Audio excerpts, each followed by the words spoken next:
Welcome to another FPL video. Today we're talking about the transfer tips for Game Week 3, and what you can see on screen is Draft Hound. If you want to see my team selection, then be sure to check out that video which I released yesterday, and also keep an eye out for the deadline stream on Friday. It's going to be another Friday deadline, so it'd be a pleasure to have you join me there. And we are literally on the brink of 19,000 subscribers, so thank you very much to everyone who's been showing massive support towards the channel. And then the next big goal will be 20,000, of course, and with more UCL fantasy content along the way, we will be getting to that milestone as well very soon. But let's jump straight into this video talking about the players to buy, hold, sell and skip. Despite producing two one-pointers in the first two game weeks, Nicholas Jackson has been very promising. He's been getting into some good positions. He really should have scored, especially against Liverpool, but I think the goals will come, especially with the fixtures along the way for Chelsea. And Jackson has been transferred out by over 120,000 FPL managers at this stage of the game week, and that will only continue to increase because of the returns, and some people will just look at it and then start to move on to those that have been delivering in the first few weeks. And I do understand that in terms of you have so many different alternatives like Wissa, Alvarez, and you've got a few others there along the way, even Ollie Watkins, who scored a hat-trick across the midweek. But I still think Jackson is one of the best forwards to buy in Game Week 3, and with those fixtures like Luton Town at home, I would be very surprised if he came away with no returns at all. Is Jackson the best Chelsea asset? I don't think so. I would give that to Ben Chilwell, but he probably is the second best asset the Blues have to offer. And whilst I'm not too keen on a triple up in Chelsea, I think a double up could be the sweet spot, and Ben Chilwell and Jackson could be fantastic acquisitions for your FPL team.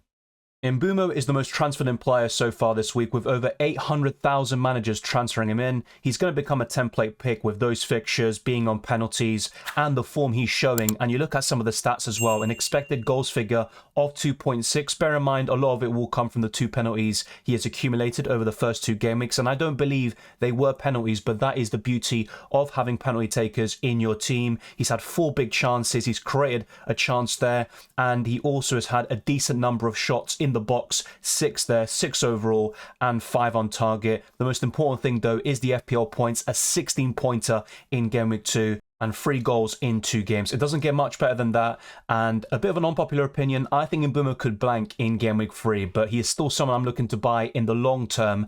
And those of you that are bringing him in right now, be patient. Even if he blanks against Crystal Palace, the returns will certainly come, and he is more of a medium to long term option rather than buying him in for instant points. Man City defenders just cause so many different emotions in all of us FPL managers. You just know they're reliable options when they're on the pitch, because Man City arguably have the best defence in Europe. It's so difficult to score goals against them. They've barely conceded any chances. You look at all these stats you see on screen, and they're the defensive stats for Man City whilst the Kanji was on the pitch, which is pretty much every single minute, and an expected clean sheets figure of 1.6 from 2 games. That is outstanding. And you look at the big chances conceded, 0, exactly 0, and also an expected goals conceded figure of 0.37. These are terrific numbers. In terms of shots or goal threat, you're not going to get that from a Kanji really, but what I like about him is he's versatile. He can play centre-back, left-back and right-back, and since February, you could argue, Akanji has barely been benched by Pep Guardiola, and he always finds a way to get into the team because of his versatility and his 1v1 defending. He can produce some pretty poor performances, and Man City defenders will still be rotated, but I think Akanji, Gvardiol and Ruben Dias are the most nailed on options, whilst John Stones is the best for attacking threat and bonus points potential. But I would go for a more reliable option who will start pretty much every single time, and I think Akanji and Gvardiol are the solutions to that issue. My only big problem with Akanji is if he is benched, he does tend to come on as a substitute. That's what happened last season, and I would expect that to be the case this time around as well. But with those fixtures coming up, I see a lot of clean sheets for Man City. They could even potentially match or surpass Chelsea's 15 goals conceded record. I think ultimately they won't get to that, but I think they'll come very close, and they will concede very few goals, keep the most clean sheets, and Akanji will start the vast majority of games. Marcus Rashford is the 4th most transferred out player this week, with over 400,000 managers taking him out of their FPL sides, and I wouldn't recommend that ahead of Nottingham Forest at home. He has 2 goals and 3 assists in 3 matches against Forest, and last season he produced some really big returns in the Premier League, including I think the first game week back from the World Cup, and Rashford was absolutely insane in that period. And I have to say, Man United have been very poor, but in the first half against Spurs, they showed some promise, they created some big chances, and they really should have scored. Marcus Rashford had a big chance himself, so did Bruno Fernandes, and some of these stats are still pretty decent. An expected goals figure of almost 1, 7 shots in the box, 2 shots on target, and 2 big chances. I think the returns will come for Rashford. The big problem is he faces Arsenal away and Brighton at home in game weeks 4 and 5, and I think he could be a sell in game week 4 despite some good fixtures afterwards when you see Burnley away and Crystal Palace at home. And I think Rashford will start returning quite consistently, but Man United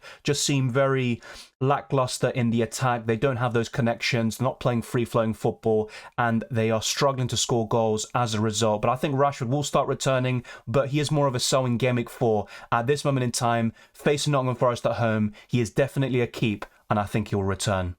Bruno Fernandes is also in the top 10 for most transferred out players this week. He's only got 1 goal in 4 appearances against Nottingham Forest, but he is on penalties. He's got some very good stats as well. His expected assist figure is already over 1, and last season, one pattern we saw is that Bruno Fernandes was robbed of many assists. He was the most creative player in the league, but the goals weren't being converted, and apart from Rashford, no one else could really convert the chances he was creating. He's had 1 big chance himself, a header against Tottenham Hotspur, and he's created 2 big chances himself, 7 key passes already, and I also think he will return against Nottingham Forest, and he's another keep for game week 3. Going into game week 4 against Arsenal, I'd be open to selling both Bruno Fernandes and Rashford, but there is a case to be made to keep at least one of them, and it's certainly clear that even if they both return in game week 3, it's not a viable thing to keep 2 Man United attackers in the long term because they struggle to score goals. Despite how good Bruno Fernandes and Rashford are as players and FPL assets, I still think it's worth cutting down on those Man United assets,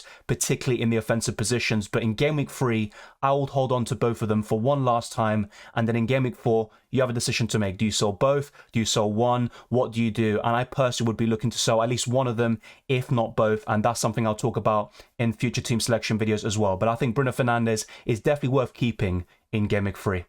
James Maddison almost has as many transfers out as Bruno Fernandes. He is the 10th most transferred out player overall, and that's because he's got a yellow flag. And the last time I talked about him, it looked like he still had the chance of playing this weekend, but some of the murmurings and rumours I've seen recently do indicate that he will miss game week 3 against Bournemouth, and he could potentially miss game week 4 as well. But let's wait and see how the injury develops. I think James Maddison is still worth holding if you can do so, but you might be in a position where you don't have squad depth, and James Maddison is the obvious weak link in your team. In those sorts of situations, I would sell, and I think Mbeumo is a very easy purchase because he's cheaper and you don't have to worry too much about price rises and falls. But if you have the squad depth to allow it, I still think it's worth keeping James Maddison. I would expect him to be back by game week 4 or 5, and you probably would want him back by that point when Spurs, yes, they might have a few difficult fixtures afterwards like Arsenal away and Liverpool at home, but James Maddison can still perform really well in those fixtures, and he has been one of the most impressive midfielders in the first 2 game weeks, especially in game week 1 against Brentford, where he got 2 assists and created a few chances there as well. He's had 8 key passes, 1 big chance created, and he's also had a decent number of shots. Not great, but still a decent number, and I think Maddison is probably the best Spurs asset. Yeah, I probably would say so. You know, normally we'd be saying Harry Kane and Heung-min Son, but I think James Maddison right now is the top dog for Spurs. Unfortunately, he is an injury-prone player, and that was a big issue for him in the years gone by with Leicester, so it's very difficult for him to build consistency and rhythm. So with Maddison, you're always going to have that concern, but if you are able to, I think he's worth holding. It's completely understandable with the upcoming fixtures and with a blank against Bournemouth, Trent Alexander-Arnold is being sold in droves by so many different managers and people. You can call yourselves people, we're not all robots. Trent Alexander-Arnold is still a quality player, and Liverpool, I still think, could compete for the top 4 and potentially for more this season, depending on any other signings they make with the remainder of this window. And Alexander-Arnold is still a bonus points machine. He will get assists and create chances, but I just don't like the way Liverpool are playing with this system and how that really benefits Trent. I just don't see him getting as many assists as he usually does, at least not in this moment in time. And you look at some of these stats, they're pretty good for a defender, but still not to the lofty Trent Alexander-Arnold standards. An XG of 0.33, and surprisingly, his expected assist figure is actually lower than that, and he hasn't created any single big chance, and he hasn't had a big chance himself. 3 key passes is decent, and he's also had 3 shots, 2 on target. But Trent Alexander-Arnold is worth selling, and with that money, you could easily go to Mbeumo in the midfield, you can go to Matoma, and many other midfielders like Maddison once he's fit. So I just don't really think it's worth going for Trent Alexander-Arnold at this moment in time. I look at those fixtures, and I don't see many clean sheets. Maybe Wolves away, West Ham at home, but in all the other fixtures, I would expect Liverpool to concede and for Trent to struggle to get in and amongst the points. Eze has been sold by a lot of FPL managers this week, around 167,000 at the time of this recording. I think the most surprising thing, though, is the amount of shots he's had. 12 overall, only 1 on target, but 6 of them have been inside the box, and his expected goals figure is relatively low. He does like to take a shot from distance, and with Eze, he has a lot of creativity. Last season, he got 10 goals and 5 FPL assists. I would expect him to get to similar numbers and perhaps go even further this time round, but with Crystal Palace, you do have a bit of concern that Wilfried Zaha took a lot of the burden and responsibility leading the line there for Crystal Palace, and apart from Eze and Analyse, you don't really see too much quality in the attackers, including Edouard, Jordan Ayew, etc. But I think Eze will be the talismanic figure. Everything will go through him, and even against Arsenal, he had a pretty decent performance, even though in terms of FPL prospects, he maybe didn't look the best in that regard, but he always puts in a good performance. He's a very consistent player. He's had 8 key passes, the same as James Maddison, and he is a top quality player in my opinion, the best Crystal Palace have to offer. Unfortunately though, I would sell simply because of the alternatives with better fixtures, like Mbeumo, who we've talked about a lot today, but I genuinely think he is a better option than Eze at this moment in time because of the fixtures being on penalties, which to be fair, Eze is as well. But with Brentford being more of an offensive side than Crystal Palace, I would expect Brentford to get more penalties, which would mean more points for Mbeumo, and I think he's going to outscore Eze quite significantly over the next 5 to 10 game weeks. Jordan Pickford could keep a clean sheet theoretically in Game Week 3 facing Wolves at home, who seem toothless up front. They create chances, but they just can't convert them. So maybe in terms of timing, this could be the wrong thing to sell Pickford right now. But long term, if you sell him to Flecken, Onana, or another goalkeeper I've recommended on this channel, it ultimately will be worth it. But one thing I will say, do not take hits for goalkeepers. The only possible exception to that rule, I think, is when you have a double game week and you're going from a single game week goalkeeper to an even better choice with a double game week. In that case, it could work out. But otherwise, I just don't think hits for goalkeepers are worth it. But looking at these stats, Pickford and Everton have been absolutely vulnerable.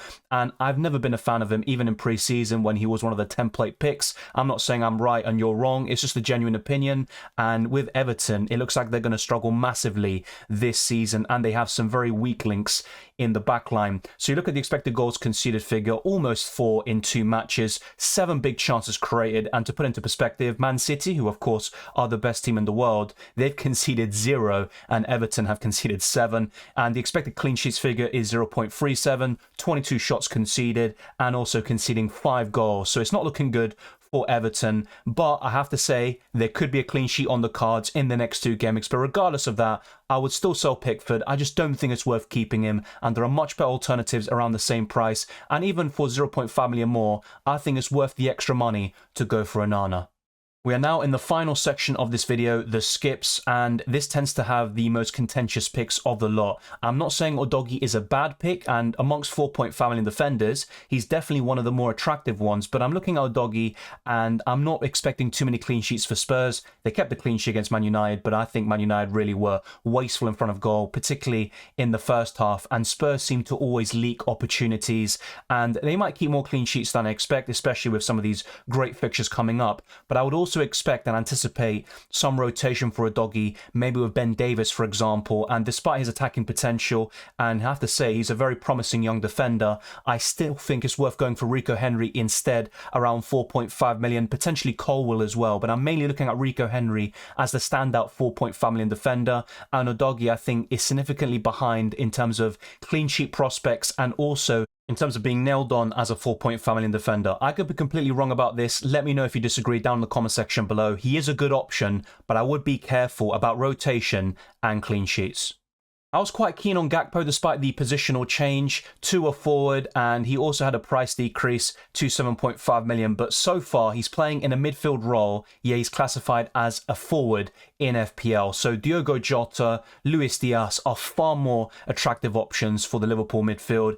And you look at these numbers, they're absolutely woeful. No goal contribution so far, 3 shots, 2 in the box, an expected goals figure of 0.02, and even the expected assist is 0.1, 2 key passes, but I just don't really see the returns coming in this role for Gakpo. Yes, he will get the occasional goal or assist, but nowhere near to the same extent as Diogo Jota playing down the middle, Luis Diaz on the left-hand side where a lot of the attacks are going through, and the ever-present Mohamed Salah, who is still a consistent and reliable FPL option. So Gakpo is definitely a skip if you want a Liverpool midfielder. It's between Diogo Jota and Luis Diaz for me with value in mind, and Gakpo is the worst of the lot as things stand. The final player covered in today's video is Leon Bailey. He's a 5-point family midfielder, and these numbers aren't too great, but for his price point, they're okay. And he's got one big chance created, 1 key pass, only 2 shots and 1 on target. But I would skip him, and if you do want an Aston Villa player, for me, Ollie Watkins is the number 1. Then in second place, it will still be Diaby. He was very frustrating in Game Week 2, but I still think he's Aston Villa's second best asset. And you've still got some decent choices in the defence, like Pau Torres, maybe Konsa as well, Luka Deem, and a few others as well, like Matty Cash. But I still think Leon Bailey, he's not the worst option in the world. If you are looking for a cheap midfielder, he could be one of the better options, but I would look to skip him and instead go somewhere else. And with a midfield, I would recommend to most of you to go for a 5-man midfield and go for more reliable assets, with the cheapest option being around 6 to 6.5 million. Let me know your thoughts down in the comment section below about all of my selections. If you disagree about anything, then be sure to let me know, and thank you very much for watching this video. If you enjoyed it or found it useful, then be sure to smash the like button and subscribe for new. Let's try to get this video to over 200 likes. Let's keep on pushing towards 20,000 subscribers and beyond. You can follow me on Twitter and Instagram, DylanRCM, and check all the links in the description below for the Patreon, Championships, Discord server, the FPL League, and Draft Town. I'd highly recommend you check all of them out. I wish you all the best of luck for Game Week 3. Enjoy the rest of the football, and I'll see you next time.